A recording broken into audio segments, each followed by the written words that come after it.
Sir ये video बनाते हैं संजय सर अखिलेश सर से वो सर जानते हैं। हम आपसे बोले थे सर, हम बोले थे कि हमें खेसारी सर की जैसा बनना, हम सबसे बोल चुके थे कि मेरा तो हमारे सर मेहनत करोगे तो आप बन जाओगे बाबू, इसमें कहाँ कोई दूर आए है, दुनिया में जो भी मेहनत करता है बन जाता है। नहीं सर, हमारा बहुत सब मजा उड़ाते हैं। हम बोले थे दुनिया पुराने दो, दुनिया के चक्कर में मत करो, आप मेहनत करो। कोई बात नहीं, अभी मिलता हूँ मैं थोड़ी देर में, फ्रेश हो लेता हूँ तो मिलता हूँ।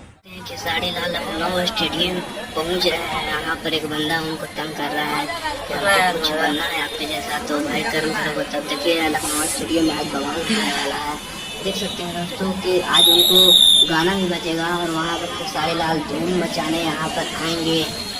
खेसारी लाल स्टेडियम के अंदर जाते हुए और देख सकते हैं कि उनको पुलिस प्रशासन लगा हुआ है और स्टेडियम में लखनऊ टीम को जिताने के लिए अंदर जा रहे हैं। आवाज गर्दा होने वाला है, आप लोग वीडियो देखते रहिए।